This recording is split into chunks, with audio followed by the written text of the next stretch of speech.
Hola amigos, this is Level12, and today we are finally doing the interview with the person that wrote the worst Walking Dead fanfiction I have ever read. So, as you can clearly tell by the date, this interview was done over a month ago. I've just been extremely busy with college, so that's where this interview has been.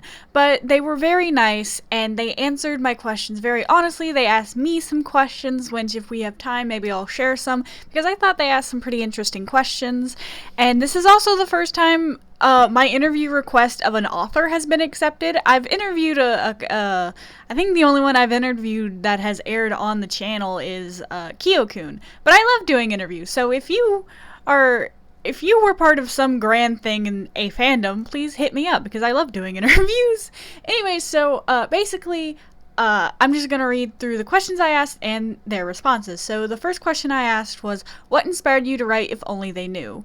And they responded quite a few different things. I had read another story with the concept of Carver having a possible interest in Clementine and seeing how negligent the group could be, and the game made me feel something of the sort could happen right under their noses. And I will agree. The Walking Dead Season 2 is arguably the second best of the seasons. Some people will say Season 4 is the second best, but I have more connection to Season 2, probably from nostalgia. But the group really did not take care of Clementine as an 11-year-old. They took better care of Sarah, who was like 14, 15, than they did Clementine. And granted, Clementine's a little bit more capable, but still, 100% agree. It's plausible. So then I asked what got them interested in writing in general, and they responded, I've been writing since I was a kid. It's been therapy for me. There were a few moments that I stopped writing for periods of time due to depression or general life matters, but writing is what I mostly prefer to do during my downtime, which I agree. I love writing as well. Not just fan fiction. I just tend to enjoy writing, be it a poem or a story. Strangely enough, I was never the type of person who kept a journal or a diary, though, which is interesting. I know a lot of writers, and even non-writers, they'll keep a journal just on hand, just in case the mood strikes them. But this is very typical of people who write in general.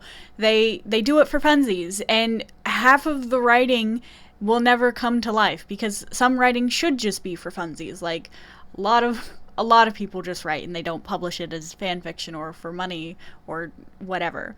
So how was the general reception then and now? There were mixed responses both then and now. I pretty much expected the negative responses since the subject matter is very dark, but I appreciated the feedback I received nonetheless.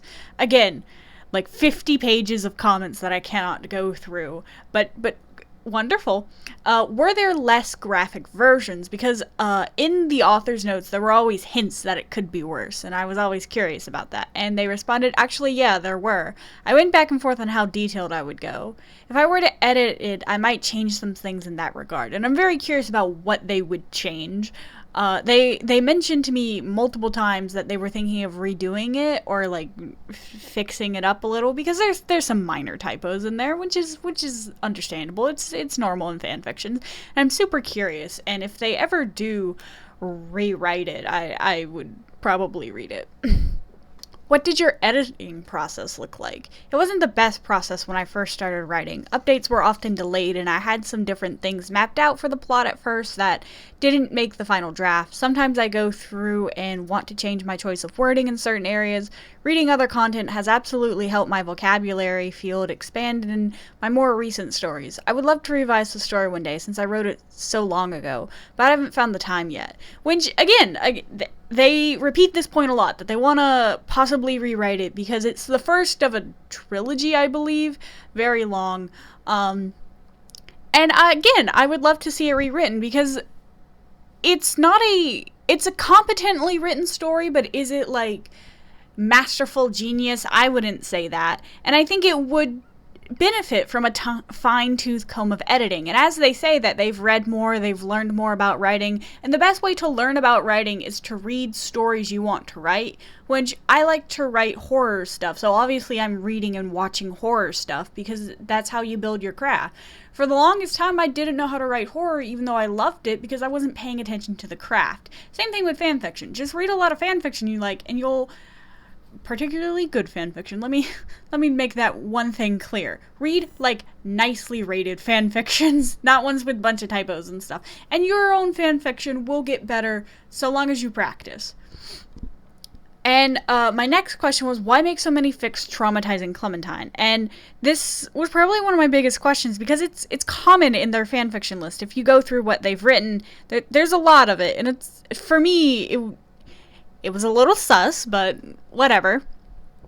I like to write with a focus of realism, which, okay, plausible. I write semi-realistic, so that's what I'm into, but hats off to you. I hate realism. Anyways, also some of them are requests. I don't always accept requests, but I have accepted a few. I understand dark fics usually get mixed reactions. When writing a story with the subject matter, such as If Only They Knew, I feel we're confronting the kind of things we don't want to talk about in real life, taboo subjects, which is true. No one really talks about this. Unless you're into true crime or like Law & Order SVU, which I'm into both. I don't condone or encourage the acts I write about. In fact, I know far too many people who have suffered from abuse, including myself personally. The Walking Dead in general is a dark world with no laws, and many people who have lost their morals. I feel stuff like this could happen more often than not. If you think about what happened to Jolene's daughter, that's proof that people are sick in the world. And that's what a lot of people told me. They're like, Jolene's kid. I was like, I know what happened to Jolene's kid. Anyways, while I don't want Clementine to suffer, seeing a character endure something tragic and then grow from the experience is an aspect of writing that I tend to experience often. Clementine is one character who has always been resilient and admirable despite what she faces, which is the reason I think she is so unique and why she is a character I chose to write about.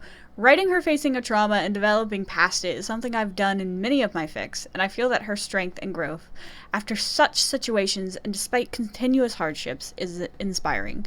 And more power to you. Good for that. I personally, even after reading this, I understand it a little bit more, but part of me is still like, kind of weird, bro, but whatever. It's a good response. I think it's a very good response, and I don't want to like diminish that, but we're always going to have our opinions. And if you find it inspiring, then good for you. Great. Moving on. Were you originally planning on making a sequel and then a third book? Because remember, this is a trilogy. Actually, no, I only planned on the first one. The sequel came into plan much later. The third book wasn't planned to be written either, but I wanted to finish out the series and felt the second book was already getting much too long. Yeah, I think the second book is like in the 300,000 word area, if I remember correctly. Again, this was like over a month ago. Were you planning on making all books incredibly long?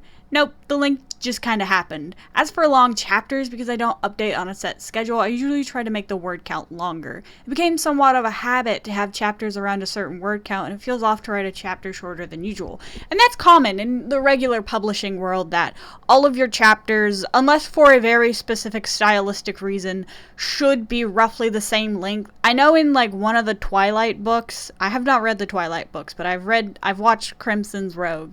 There were like 3 to 4 chapters that were just the names of the month, and they were like one sentence, one page. That's a stylistic choice. But in general, best practice from what I have gathered is all of your chapters should be around the same length. When I was writing my longest fanfiction ever, which was around 40,000 words, I tried to have every chapter between 500 to 1,000 words. I think it was more closer to 800 to 1,000 words, because that's a lot less of a gap. And you do that because it's very jarring if you have one super long chapter and then one super short chapter, and it's all very chaotic. And also having your chapters all around the same length really helps with plotting stuff. So just best practices from someone who has written quite a lot in their life.